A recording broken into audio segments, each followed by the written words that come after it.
여러분 안녕하십니까? 인문화결전 진행을 맡은 김갑수입니다. 제가 잘 아는 작가 한 분이요.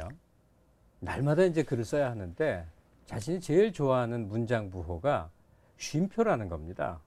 왜 글 쓰다 보면 옆길로 자꾸 새고 그러는데 쉼표 한번 찍고 마음의 여유 찾고 또 그렇게 돌아 또 제 길로 돌아오고 말이죠.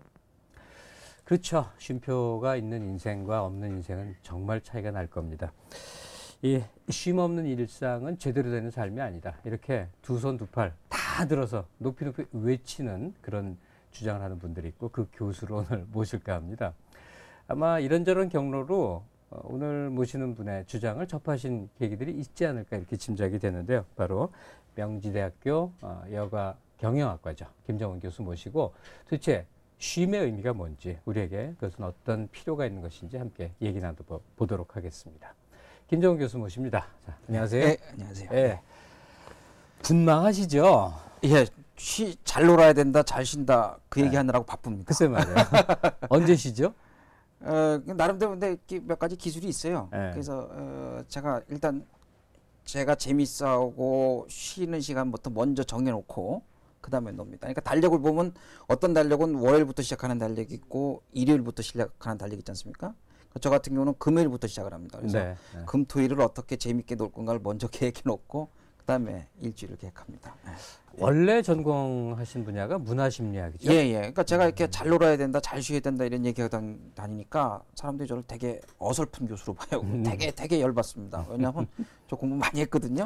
그 사람들이 몰라요. 이게 제가 제 입으로 이렇게 얘기하는 게 되게 비참한 상황인데 한국의 인식이 좀 그렇습니다. 그래서 재밌어야 된다, 쉬어야 된다 그러니까 저 사람 뭐 신통치 않은 교수 아니냐.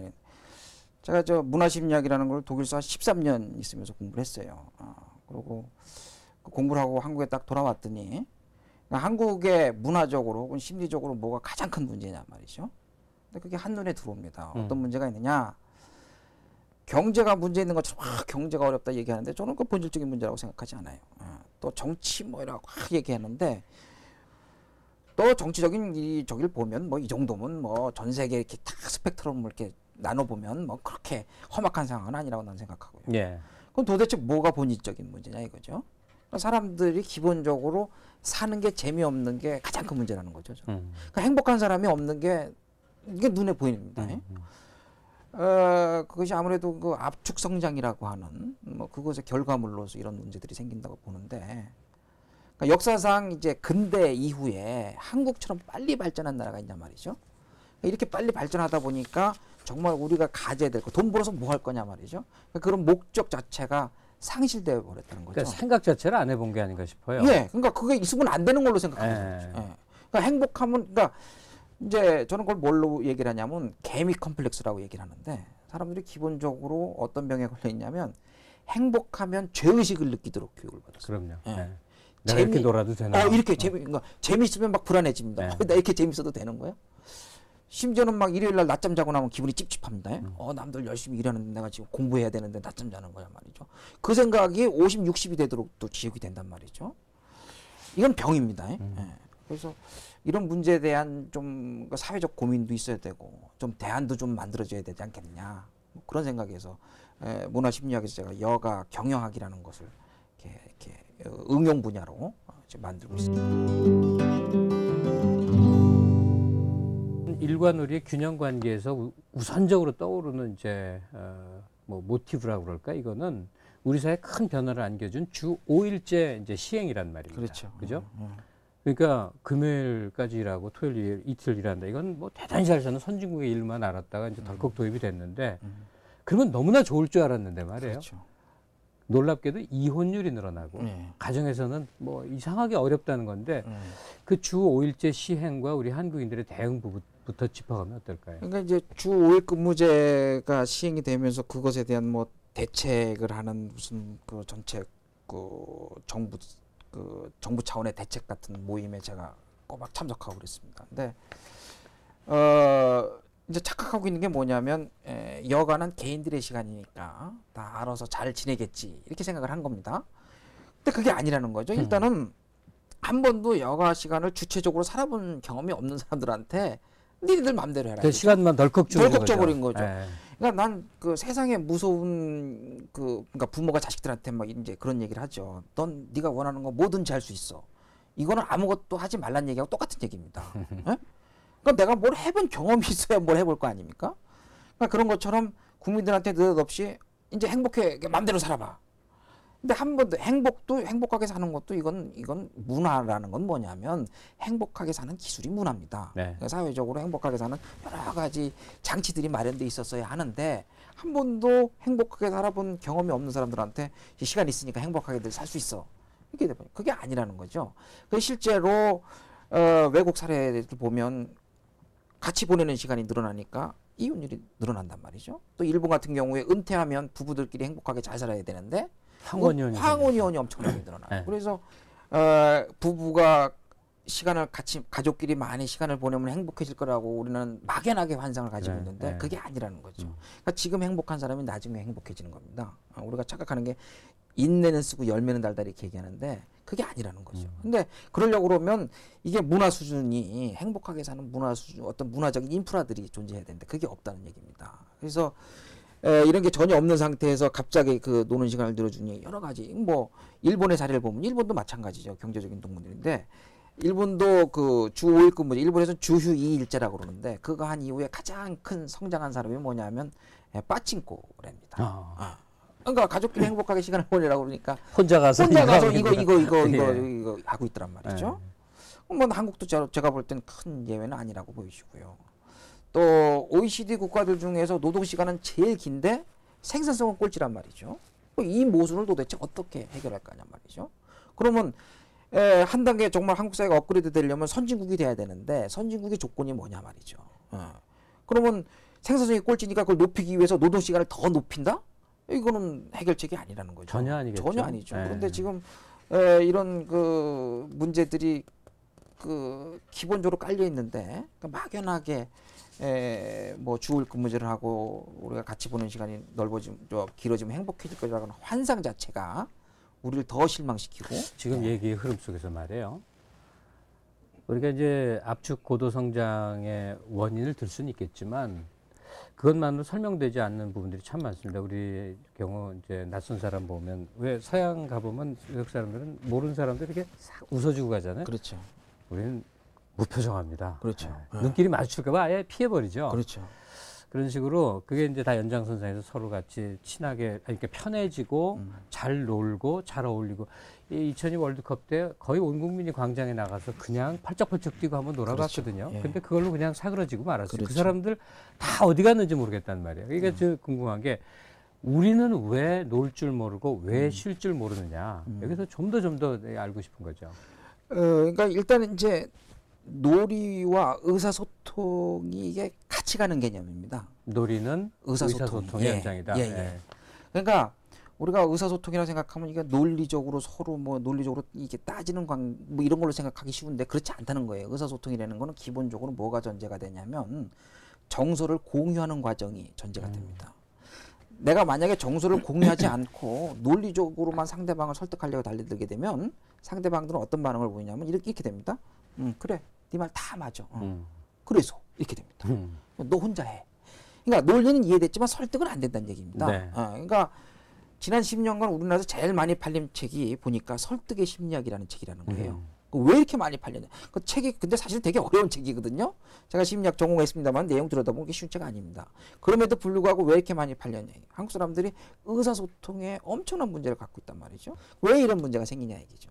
정서 공유의 과정이 생략돼 있다는 거죠. 그러니까 국민들이 정서를 공유할 수, 그러니까 정서를 공유한다는 건 뭐냐면, 그러니까 어떤 그 문화적인 어떤 경험들을 얘기를 하는 겁니다. 잠깐 그 말 중에 정리를 하자면 논리적이고 지적이고 생각을 동원한 이해관계 그 부분이 문제가 있는 게 아니고 정서적인 공감대가 부족하다. 그렇죠. 그리고 이걸 한 번도 이렇게 정서를 같이 공유해본 경험들이 없는 겁니다. 그리고 참고 인내하는 것만 우리는 교육을 받은 거죠. 근데 이제 2002년도 월드컵 때 정말 처음으로 정서를 공유하는 집단적인 경험을 한번 해본 겁니다. 너무너무 행복했던 거죠. 근데 그게 뭐가 또 문제가 되냐면 때로 모여서 집단적으로 모여야만 정서가 공유되는 것처럼 착각하는 문화가 만들어진 거예요. 네. 그러니까 정서라는 건 우리 일상 속에서 뭐 아까 말씀하셨지만 이렇게 지나가면서 눈이 마주치면 웃어주는 그런 문화가 돼야 이게 기본적으로 정서를 공유하는 거란 말이에요. 네. 정서 공유의 가장 기본적인 과정이 뭐냐면 서로 눈을 마주치면서 웃는 거거든요. 우리가 어렸을 때 엄마한테 제일 먼저 배우는 의사소통의 방식이 뭐냐면 서로 눈을 마주치고 웃는 겁니다. 예. 엄마가 애 키울 때 어떻게 키워요? 애 눈 마주치고 어이구 이렇게 키우거든요. 요 과정이 모든 의사소통의 기본인데 우리는 눈을 마주치면 피하죠. 피하죠. 네. 제가 독일 가서 처음 그 외국 그 여인과 눈을 딱 마주쳤는데 이 아가씨가 저를 보고 싹 웃는 거예요. 그래서 오해했겠군요. 제가 속으로 그래서 아니 내 얼굴이 독일서도 이랬어요? 예. 예? 독일서도 통하나? 네. 근데 착각인 거죠. 그러니까 기본적으로 문화적으로 그런 그 사소한 그 정서 공유의 패턴들이 존재하는데 우린 그게 다 파괴돼 있다는 거죠. 네. 그러니까 그게 기본적으로 우리가 회복해야 될 그 과제인데 그것은 문화적 다양성에 의해서 가능해집니다. 예. 그럼 문화적 다양성이란 뭐냐? 국민들 각자가 자기가 재밌게 사는 방식이 문화적 다양성이라는 거죠. 우리가 문화적 다양성을 얘기하면서 뭐가 엄청난 이데올로기가 있는 것처럼 얘기하는데 그게 아니라는 겁니다. 각자 행복하게 재밌게 사는 방법을 알면 그게 문화적 다양성으로 자연스럽게 연결이 되고 네. 그래서 나와 다른 것에 대한 관용이 되고 이해가 되고 그게 의사소통의 핵심이 된다는 거죠. 근데 지금 빠져 있는 게 뭐냐? 우리가 삶 속에서 재미를 느낄 수 있는 경험들이 빠져 있고 그 방법들을 모르다 보니까 의사소통, 정서를 공유하는 그 의사소통의 가장 기본적인 프로세스가 생략되어 버리는 예. 거죠. 잘 놀아야 된다는 얘기인 건데 그렇죠. 나는 놈 위에 노는 놈이 있다. 이게 예. 이제 예, 김정은 교수의 지론이죠. 예. 예, 다시 한번 나는 놈 위에 노는 놈이 있다. 예. 놀래도 놀 줄을 알아야 노는데 그렇죠. 그러려면 아마 노는 거에는 아까 일본 사람들 빠친코 하고 있다듯이 이런 건 참 불행한 놀이일 것 그럼요. 같아요. 뭐 예. 도박이라기보다 단순한 놀이니까 그렇죠. 예. 이왕이면 자기 삶을 풍요롭게 하는 창조적인 놀이였으면 좋겠는데 그렇죠. 이 창조성, 창의력이라는 게 그냥 생기는 것도 아니고 또 창의력이 어렵고 고통스럽게 생기면 안 된다는 말이죠. 그렇죠. 근데 우리가 우리 삶이 단조롭고 또 재미가 없는 주 요인의 하나가 이 창의력 부재에서 오는 게 아닌가 싶은데 그렇죠. 그 부분을 또 아주 신랄하게 지적하는 그 김정은 교수의 글을 제가 읽은 기억이 있어요. 네네. 그 부분에 대한 좀 상세한 설명을 부탁드릴게요. 그러니까 요즘 뭐 창의성에 대한 얘기 무지하게 많이 합니다. 예. 뭐 심지어는 기업에서 창조 경영이라는 얘기도 하고 뭐 서울시 앞에 뭐 창의 시정 뭐 이렇게 붙어 있고 그럼 뭐가 도대체 창의적인 거냐 말이죠. 창의성이라고 그러면 막 생전 듣도 보도 못하고 상상도 뭐 이런 걸 만들어내는 거를 창의성으로 생각을 해요. 근데 절대 인간은 자기가 생전 듣도 보도 못하고 상상도 못하는 건 못 만들어냅니다. 그러니까 생각한다는 거를 그 심리학으로서는 뭐라고 얘기하냐면 그러니까 이제 표상한다 그래요. 영어로 이제 representation. 뭔가 머릿속에 떠오르는 걸 생각을 하고 그러는데 그걸 represent. 그러니까 presentation. 네. 보여준다. representation. 머릿속에 다시 보여준다는 얘기입니다. 그러니까 뭘 생각해내려고 하면 어서 본 적은 있어야 된다는 얘기예요. 그러니까 생전 듣도 보도 못하고 상상도 못하는 건 절대 못 만들어내게 돼 있습니다. 그러면 뭐가 창의성이냐 이게요. 다시 떠올리는데 그 떠올리는 것의 맥락이 바뀌어버리는 것이 창의성입니다. 떠올린 거에 원래 맥락이 있겠죠. 원래 맥락이 있죠. 근데 그걸 다른 맥락에 다른 맥락으로 바꾼다. 예를 들면 컵이라는 게 뭐 커피잔이 여기 있으면 커피잔이 되고 이렇게 우리가 마시는 컵이 되지만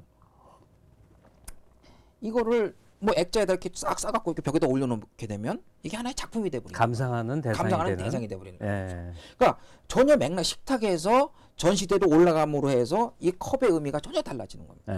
예. 이거를 예술 미학 쪽에서는 뭐라고 했냐면 이제 낯설게 하기 이렇게 얘기합니다. 낯설게 하기. 독일 말로는 페어프렘동 소격이라고 우리가 예, 쓰는 말이군요. 이제 브레이트의 예술 미학에서 이제 나오는 얘기인데 사실은 그게 이제 그 러시아 형식주의부터 이렇게 나오는 예술의 목적이 도대체 뭐냐? 예?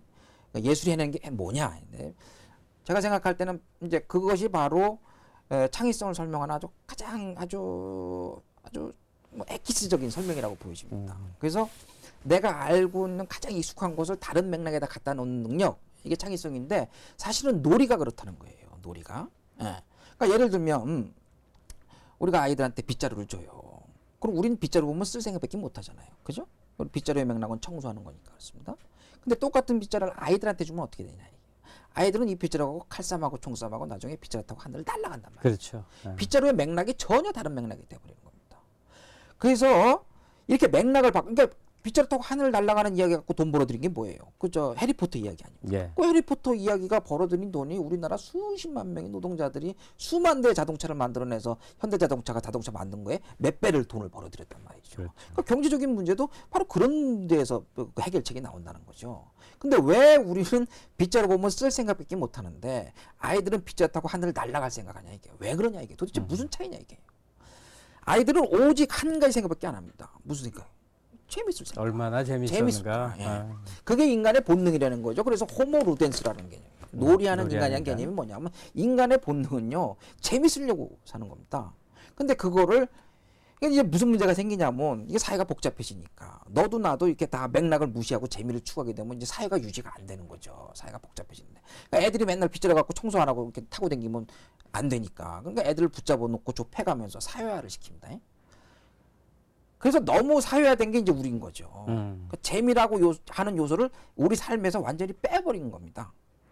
그러다 보니까 뭐가 또 문제가 되냐면 어떠한 창의성도 발휘하지 못하는 거죠. 그렇다면 어른들이 이렇게 굳어 있다고 하면 우리가 그런 걸 훈련받지 못한다면 어떻게 뭐 아이의 마음으로 되돌아가는 건지 맥락을 변화시키려면 다른 시선이 필요할 텐데 또 의도적으로 아이의 눈길을 갖는다는 게 쉬운 일도 아니란 그렇죠. 말이에요. 예. 예. 그래서 그 삶 속에서 자꾸 맥락을 바꿔보는 훈련을 하는 겁니다. 맥락 바꾸는. 예. 예를 들면 우리가 여행을 가는 이유가 여행 가는 게 왜 재밌겠어요? 사실 여행 실제 가보면요 힘들 게 대부분이죠. 근데 갔다 와보면 상당히 기분 좋고 아름다운 추억이 남는 이유가 뭐냐 이거죠. 맥락을 바꿨기 때문에 그렇습니다. 우리가 미술관을 가는 이유도 마찬가지입니다. 우리가 평소에 보던 사물하고 전혀 다른 사물을 접했을 때에 느끼는 감정이 틀려진다는 거죠. 그러니까 이렇게 그 문화적인 경험들을 생활 속에서 다양하게 할 수 있을 때 자신의 삶의 맥락을 바꿀 수 있는 능력이 생긴다는 거죠. 예. 그래서 문화가 중요한 거고 예술이 중요한 겁니다. 우리 삶 속에서. 그 책 읽는 행위도 마찬가지고 우리 책에 이렇게 확 몰입하는 이유는 뭐냐면 책 속에 들어있는 그 컨텍스트로 내가 빠져들어가는 거거든요. 내 삶과 다른 컨텍스트를 가보는 거죠. 네. 그런데 이런 경험을 하게 되면 정말 삶이 재미있어지고 내가 삶을 재밌게 갖고 있는 능력이 생겨버린단 말이죠. 근데 우리들이 읽는 책 자체도 지금은 너무 한 곳에 몰려 있다는 거죠. 그러니까 대부분의 사람들은 직장인들한테 물어봅니다. 도대체 최근에 읽은 책이 무슨 책이 있느냐 이게. 난 무협지나 소설책을 읽은 경험이 있기를 많이 바라고 물어보는데 그런 책을 읽는 사람은 없는 거예요. 다 성공 뭐 처세에서 자기계발서. 네. 그러니까 휴가지에 가서 무슨 책을 읽을 거냐? 그거조차도 자기계발서를 읽고 온다는 거죠. 그럼 맥락이 안 바뀐다는 얘기입니다. 그러니까 네. 그런 것을 읽어서 물론 뭐 그런 것도 다 나름대로 어떤 기능을 하겠지만 내 삶을 정말 능력 있게 창의적으로 키우기 위해서는 나와의 지금 내가 살고 있는 삶과는 전혀 다른 맥락을 한번 경험해 보라는 거죠. 예. 그럼 그래서 저는 휴가지에 가면서 제발 소설책 한 권 들고 가봐라겠다. 나하고 네. 전혀 관계없는 정말 청소년이 보는 그런 소설책이라도 한번 읽어보란 말이죠. 그럼 다른 맥락의 경험이 된다는 거죠. 그러니까 예. 정기적으로 마켓을 가야 되고요. 정기적으로 미술관을 가야 되고 정기적으로 여행을 다녀야 됩니다. 그래서 새로운 그 미학적 경험들로 끊임없이 나를 자극시키지 않으면 그러니까 어떤 창의성도 발휘할 수 없다는 거죠. 그러니까 인위적인 노력이 필요한 거군요. 그럼요. 그러니까 예. 그것도 그러니까 행복해지는 것도 노력이고 훈련이라는 거죠. 근데 이제 사람들이 이제 흔히 생각하기에 이제 창의성과 관련돼서 굉장히 인지적인 능력을 자꾸 얘기를 하는데 인지적인 능력은 사실은 이게 획기적입니다. 반복적입니다. 예를 들면 그러니까 가장 논리적인 사회로 우리가 3단 논법에서 이제 연역법, 귀납법 이런 걸 얘기를 들죠. 네. 그래서 사례를 모아서 법칙을 만들어내고 법칙에서 사례를 뽑아내고. 근데 사실은 이게 순환 구조라는 거죠. 여기서는 어떠한 새로운 생각도 해낼 수가 없습니다. 그러면 이 순환 구조를 깨트려내는 새로운 그 사고의 유형이 뭐냐? 그걸 이제 퍼스라고 하는 그 학자는 뭐라고 얘기냐면 유추법이라고 해요. 유추법. 그러니까 이 순환 구조, 논리적으로 정확하게 돌아가는 이 순환 구조를 깨트리는 혹시 아마도 영어로 maybe? Maybe. 예.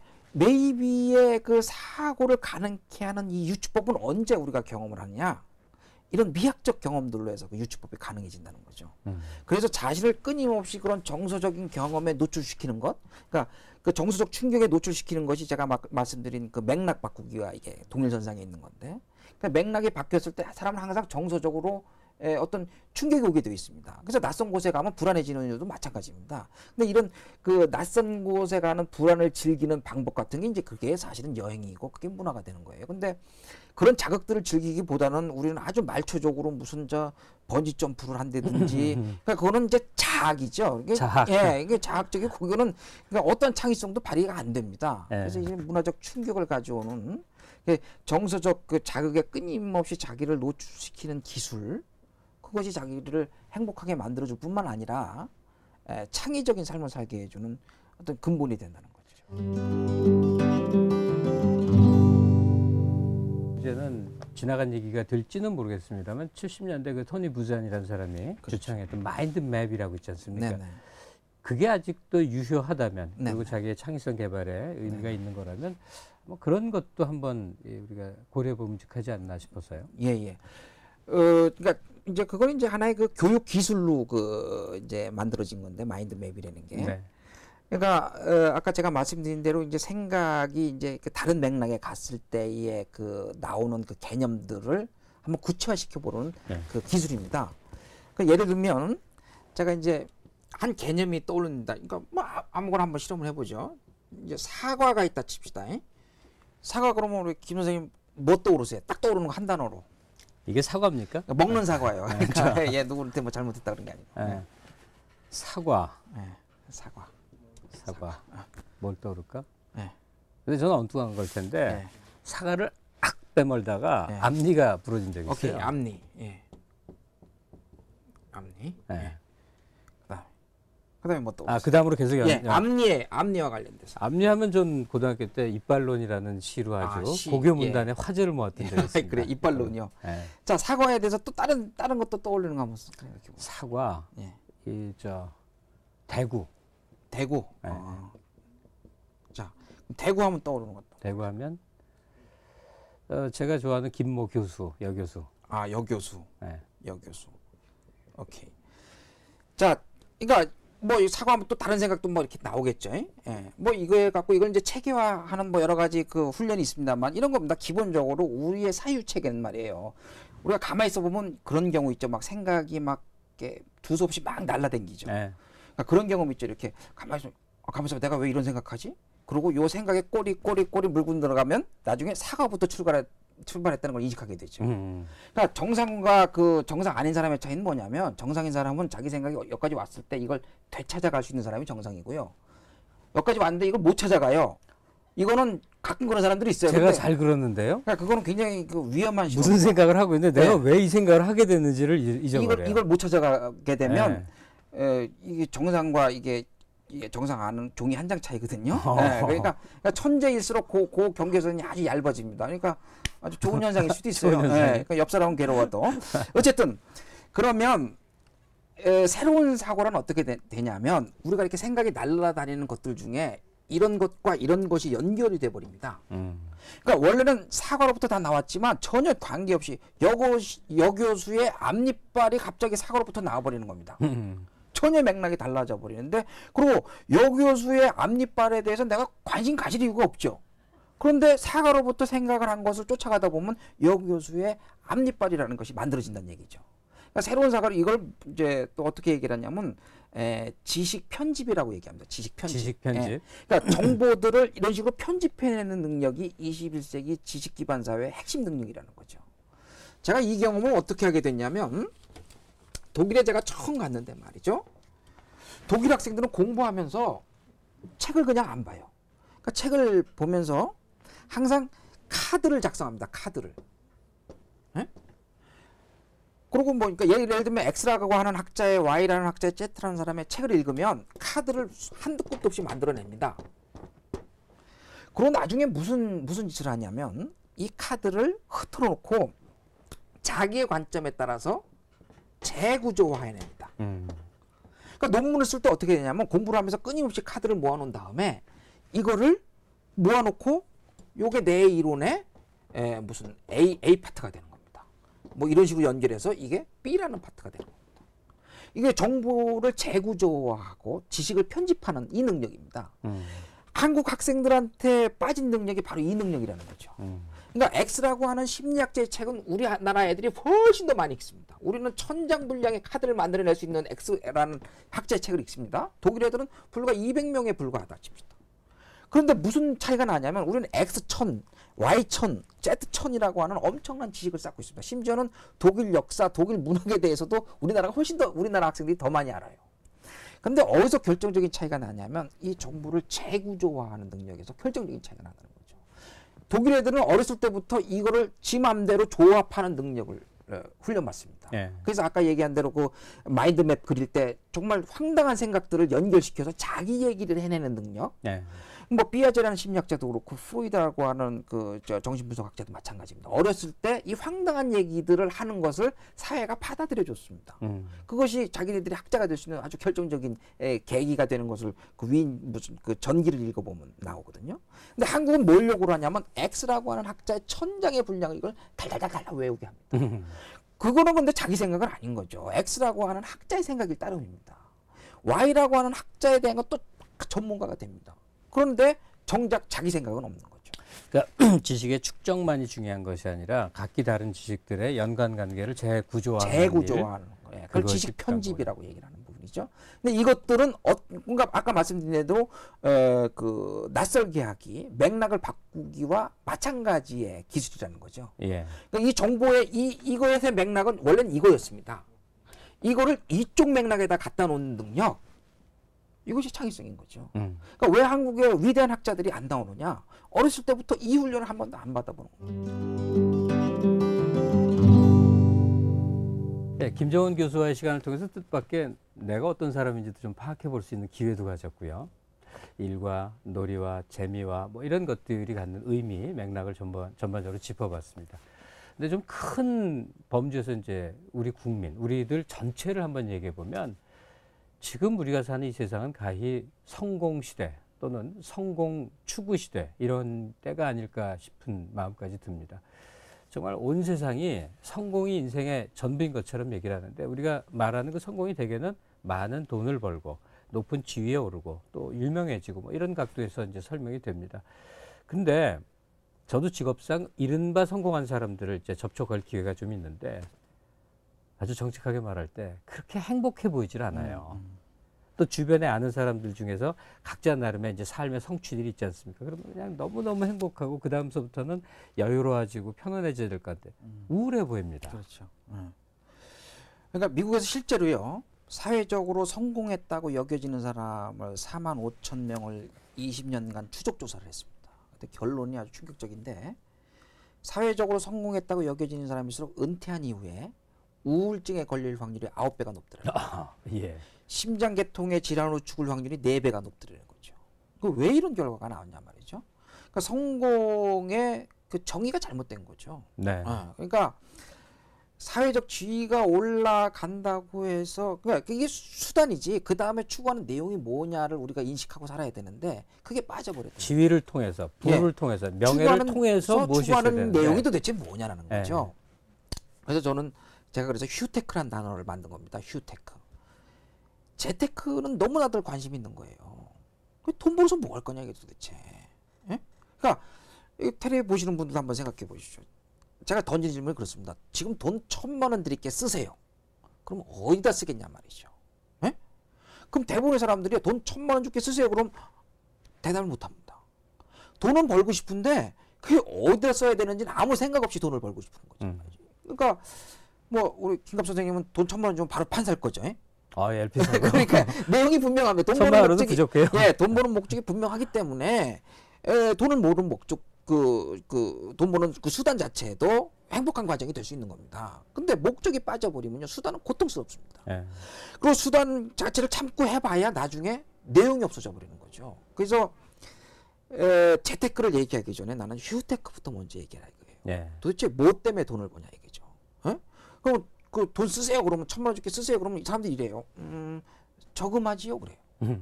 죽을 때까지 저금할 거냐 말이죠. 그러니까 돈 버는 목적이 분명치 않으니까 끊임없이 집만 넓히다 가는 겁니다. 그러면 집이 100평 되면 행복해지냐 말이죠. 그럼 150평이 눈에 보이고. 그러니까 죽을 때까지 집만 넓히다 가는 사람이 대부분이란 말이죠. 그러니까 인생이 그래서 그걸 소외된 인생이라고 얘기하는 겁니다. 또 사회적 지위를 위해서 살게 되면요. 이 삶 자체가 참고 인내하는 삶이 돼버립니다. 그렇죠. 참고 인내하다 보면요. 어떠한 창의력도 나오지 않습니다. 21세기는 사는 게 재밌는 사람만 창의력을 발휘하는 거고 재밌는 사람만 이 전체 맥락을 바꿔서 볼 수 있는 총체적인 그 관점이 생기는데 참고 있다 보면 오히려 일찍 잘립니다. 그래서 제 얘기는 순서를 바꾸라는 얘기죠. 도대체 뭐를 위한 성공이냐 이게 재밌게 살기 위한 성공이란 말이죠. 예. 그럼 재밌게 살다 보면 사회적 지위는 제가 생각하는 건 사회적 지위는 저절로 올라가게 돼 있다는 얘기죠. 그리고 그게 자기가 그 뭐 기대하지 않는 뭐 엄청난 그런 지위가 아닐지라도 자기가 즐길 수 있는 범위 내에서 자기가 감당할 수 있는 범위 내에서 사회적 지위를 자기가 갖게 된다는 얘기죠. 그러니까 지금 행복한 사람이 나중에도 행복해지는 거고요. 성공의 목적도 행복하고 재밌게 사는 삶을 얘기를 하는 건데 행복의 내용이 뭐냐 이거죠. 도대체 구체적으로 심리학자들이 행복에 대한 연구를 무지무지 많이 한 겁니다. 그 이제 갈수록 행복의 내용이 복잡해지는 거예요. 네. 그러다 보니까 이제 어느 날 갑자기 이렇게 해서는 우리가 행복해지는데 어려워진단 말이죠. 그래서 행복을 좀 간단히 정의하자. 그래서 어떻게 정의를 해보냐면 행복이란 복잡하게 생각하지 말자. 내 하루의 삶 속에서 기분 좋은 시간이 얼마나 기냐. 이게 내 행복을 결정하는 요인이다. 이게. 그러니까 한번 생각해보자. 내가 오늘 하루 종일 몇 시간이나 행복했냐 말이죠. 그러니까 하루 종일 살면서 기분 좋은 시간이 없었더라 그러면 그건 절대 행복한 삶이 아니라는 거죠. 이건 돈으로 결정되는 문제가 아니라는 거죠. 그리고 이 순서를 바꿔버리면 내가 하루의 삶 속에 기분 좋은 시간이 많아지면 많아질수록 내가 다른 사람들 간의 의사소통은 아주 잘 될 수밖에 없는 거고 그 다음에 맥락을 바꾸는 그 재밌게 사는 기술은 저절로 만들어질 수밖에 없다는 거죠. 그래서 이 순서를 바꾸는 현재를 내가 재밌게 사는 것이 성공의 내용이라고 하는 그 철학을 갖게 되면 내가 원하는 어느 정도의 삶의 지위라든지 뭐 돈이라든지 이런 것들은 난 기본적으로 생긴다라는 게 제 철학이고요. 그리고 내가 필요한 이상으로 돈이 생기는 것도 그건 재앙이라고 난 생각합니다. 그러니까 감당할 수 있는 범위 내에서 돈이 생겨야지 내가 쓰는 목적 내에서 그러니까 내가 정말 돈을 어디다 쓸 건다 한번 생각해 보면 사실 그렇게 돈이 그렇게 많이 필요하지는 않다는 거죠. 근데 감당할 수 없는 범위에 돈이 생겨버리면 그때부터 인생이 망가지는 겁니다. 그래서 로또 맞은 사람들이 인생이 다 비참해지는 이유가 뭐냐 말이죠. 범위 이상의 재물을 갖게 되잖아요. 그러면 그거 관리에 인생이 다 바쳐집니다. 그렇죠. 그러니까 그 돈을 통해서 내가 이루고자 하는 목적이 상실돼 버리는 그러니까 수단이 목적이 돼 버리고 목적 자체는 그 잃어버리는 그런 결과인데 오늘날 우리가 생각하는 성공의 내용들이 대부분의 경우에 목적은 상실돼 있는 수단만 목적이 돼 버리는 이게 전도된 현상이라는 거죠. 휴하라는 명이 있습니다. 예, 일과 삶의 균형, 그 속에서 휴식의 중요성. 오늘 뭐 여러 각도에서 큰 대목의 얘기를 짚어주셨는데 다시 한번 우리가 정리를 해보면 어떨까요? 그 삶에서 일과 삶의 조화가 중요한 것인데 그를 위해서 무엇을 어떻게 하라고 권하고 싶으십니까? 저는 일단 그 쉬는 것과 노는 것을 구별하라고 권하고 싶습니다. 그러니까 사람들이 지금 이제 쉬어라 뭐 이렇게 놀아라 이렇게 얘기를 하면 둘을 헷갈려해요. 근데 이제 심리학에서 어떻게 얘기했냐면 이제 우리가 받아들일 수 있는 적정 각성 수준이 있습니다. 우리가 이제 자기가 이 정도 각성 수준을 유지할 때 기분이 좋습니다. 예. 그 사람마다 좀 차이가 있겠죠. 근데 이 각성 수준보다 더 높이 올라가면 쉬어야 됩니다. 그걸 다운시켜야 되죠. 그러니까 내가 받아들일 수, 감당할 수 있는 정보의 양이 넘어서게 되면 사람이 피곤해지고 짜증을 내게 됩니다. 그때 쉬어야 돼요. 근데 이제 이 쉬어야 된다라고 하는 증상 중에 가장 제일 먼저 나타나는 증상이 뭐냐면 중얼거립니다. 그러니까 사람들이 힘들어지면요 중얼거려요. 이거 심리학적으로 이제 어떻게 얘기를 하냐면 내 안에 내가 또 하나 있다는 겁니다. 그래서 뭐 그런 유행가도 있잖아요. 내 안에 내가 너무 많아서 뭐 열나 힘들다 이런 노래가 있습니다. 네. 열나는 아니고 하여튼 많이 힘들다. 내가 너무 많아. 내 안에 내가 또 있다는 거예요. 그러니까 이야기를 한다는 건 뭐냐면 남들한테 이야기를 하는 거죠. 근데 왜 중얼거리냐 이게요. 내 안에 나한테 이야기를 거는 겁니다. 근데 원래는 이게 그냥 내부에서 일어나야 되는 거예요. 그냥 생각이라는 게 뭐냐면 내가 나하고 이야기를 하는 건데 이게 간단한 실험으로 증명이 됩니다. 2 더하기 3은 뭡니까? 간단히. 아니 어려운지 5. 예, 바로 나옵니다. 29 곱하기 8 어떻게 됩니까? 그런 건 안 하죠. 한번 해보세요. 29 곱하기 8. 그러면 어떻게 하냐면 3, 8이 24에서 하나 뭐 빼죠. 이렇게 중얼거리기 시작합니다. 이게 결과는 중요한 거 아니고요. 수학 문제도 그렇습니다. 간단한 문제는 2 더하기 3, 5 바로 나옵니다. 근데 29 곱하기 8 그러면 사람들의 반응이 바로 어떻게 되냐면 29 곱하기 8, 8, 9, 72, 7 올라간다 잡어, 2, 9, 18 이렇게 됩니다. 중얼거립니다. 그럼 누구한테 7 잡으라고 하느냐 얘기죠. 내 안에 들어있는 또 다른 나한테 잡고 있으란 얘기입니다. 이게 뭐냐면 심리학적으로 얘기하면 이제 메타코그니션이라고 그래요. 그러니까 생각하는 것에 대한 또 다른 생각을 얘기를 하는 겁니다. 이게 자기 자신의 나와 얘기하는 과정입니다. 그러니까 내가 받아들일 수 있는 그 정보의 수준보다 너무 많은 정보가 나한테 밀려오게 되면 사람들이 중얼거리기 시작한다는 얘기예요. 이때는 쉬어야 된다는 얘기예요. 쉬라는 얘기가 뭐냐면 가서 너 혼자 너하고 좀 제발 얘기를 해봐라 이게요. 만약 이 시기에 안 쉬어지면 어디 가서 쉬게 되냐면 중환자실에 가서 쉬게 됩니다. 네? 그러니까 정신병자들을 보게 되면 대부분 중얼거리고 다닙니다. 이게 왜 중얼거리냐 말이죠. 타인과 내 자신과의 이야기할 시간을 놓치게 되면 그런 증상이 나타나는 얘기죠. 넘치는 부분, 이 부분은 쉬라는 명령이다. 명령이다. 예. 하나 여기다 더 보태고 싶은 게 있는데 특히 이 프로그램 시청하시는 분들이 아마 우리나라에서 조금 약간 연세도 좀 있고 중요한 위치를 차지하는 분들이 많다고 알고 있는데 우리 오늘 이 화제 속에서 많이 나왔던 그 40, 50대 불안한 연령층 이들에게 좀 더 직접적으로 어떤 그 가이드 얘기를 해주신다면요. 예, 그러니까 그랬을 때는 이제 혼자 떠나라는 거죠. 떠나라. 혼자 떠나라. 떠나도 혼자 떠나라는 얘기입니다. 되게 회사 이렇게 출장 갈 때 보면요, 꼭 쫄따구 데리고 갑니다. 데려가죠. 예. 귀찮은 일 다 맡기죠. 다 맡기고. 근데 그게 귀찮기 때문에 데리고 가는 게 아닙니다. 혼자 있는 게 두려워서 그러는 겁니다. 그러니까 지금 내가 가지고 있는 사회적 관계를 해외에 나가서까지도 그대로 유지하고 싶어하는 내 삶의 맥락을 바꾸지 않으려고 그러는 노력입니다. 근데 그렇게 되면 어떠한 창의적 아이디어도 나올지 않을 뿐더러 내 삶의 그 과도한 정보의 그 스트레스 속에서 벗어날 수가 없다는 얘기죠. 그러니까 출장조차도 제가 생각할 때는 혼자 떠나라 얘기죠.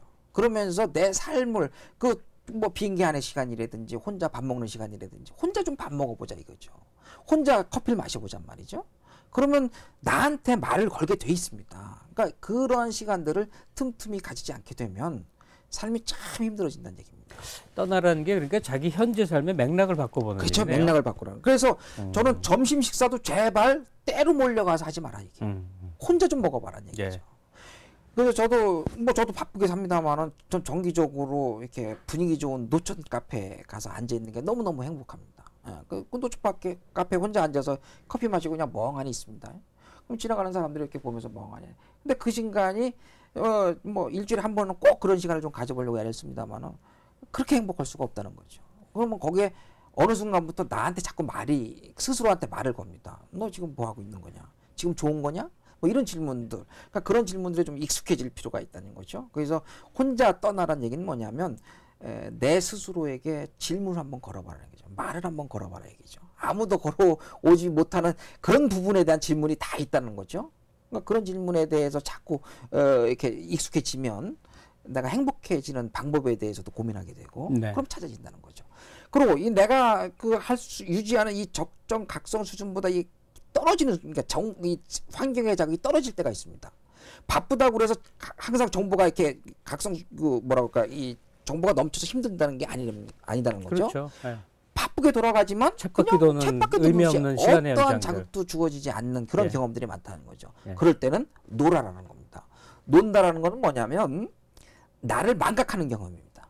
나를 망각하고 대상 자체에 푹 빠져보는 몰입하는 경험들인 거예요. 그러니까 정말 좋은 음악을 딱 듣게 되면 나 자신에 대해서는 그러니까 음악 들으면서 무슨 생각할 때도 있지만 그 쉬는 게 경험이 되기도 하지만 음악 듣는 게 몰입의 경험이 되기도 하고 그건 노는 거라는 거죠.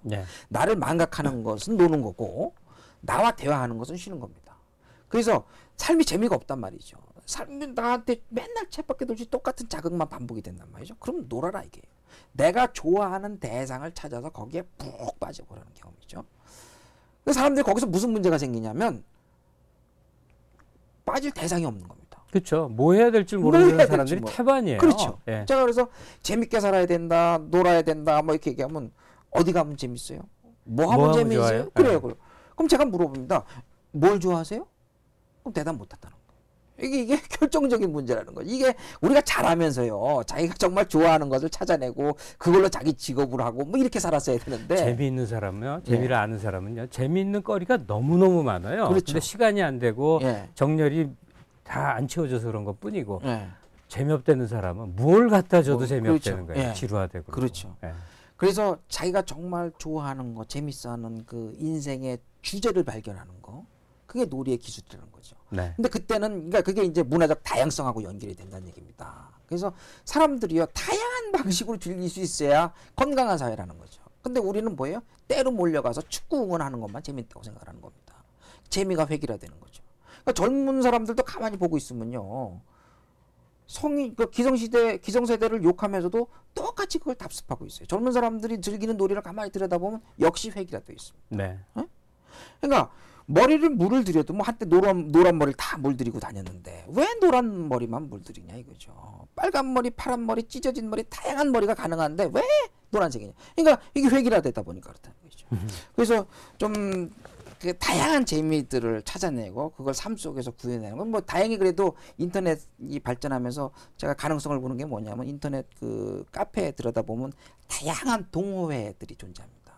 그런 것들이 그 삶의 재미를 찾아내는 하나의 가능성이 된다는 거죠. 네. 그래서 사는 게 재미없으신 분들한테 제가 뭘 권하고 싶으냐면 아무 생각이나 자기가 가장 기분 좋은 시간에 떠오르는 단어를 찾아내라 이거예요.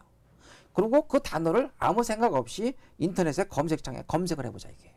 그러면 그 단어와 관련된 다양한 정보들이 뜨는데 거기에서 그 인터넷 커뮤니티들을 좀 관심 있게 보자는 얘기죠. 예를 들면 내가 노란 그 튤립이 지금 떠오른단 말이죠. 그럼 노란 튤립 쳐보잔 말이죠.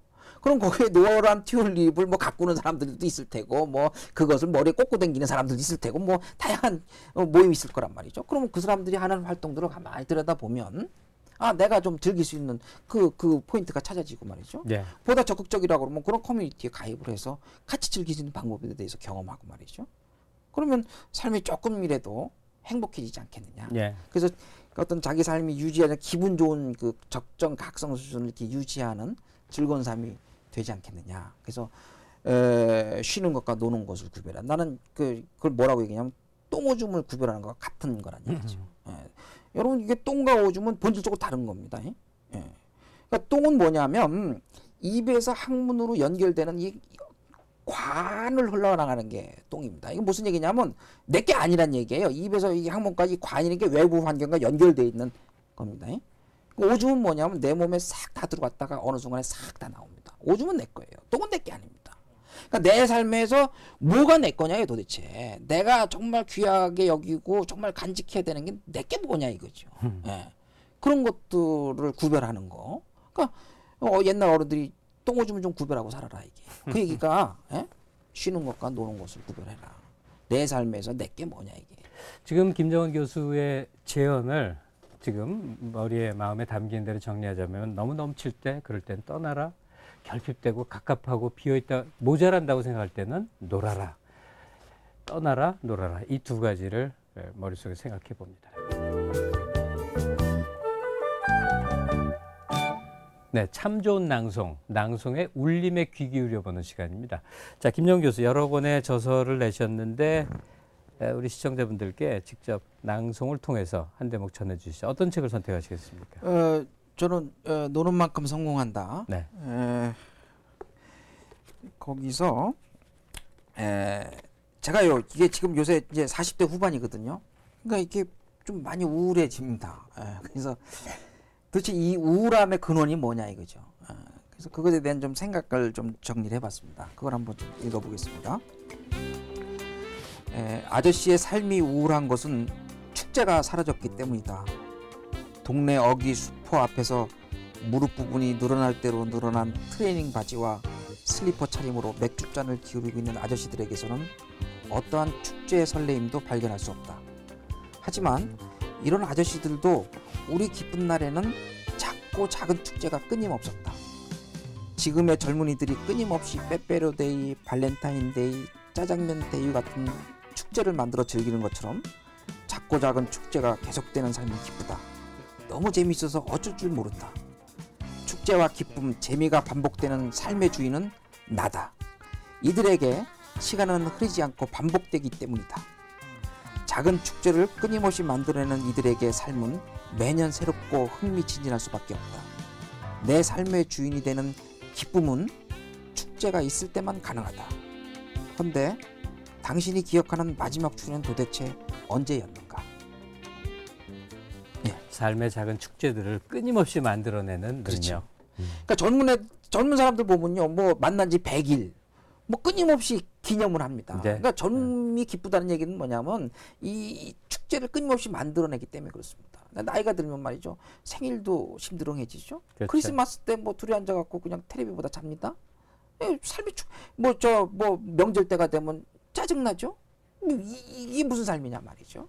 그래서 나이가 들면서 우울해지는 우울함의 실체는 축제를 잊어버리기 때문이다. 그리고 이 우울함을 극복하는 기술은 뭐냐? 끊임없이 축제를 만들어내자. 이거죠. 네. 예.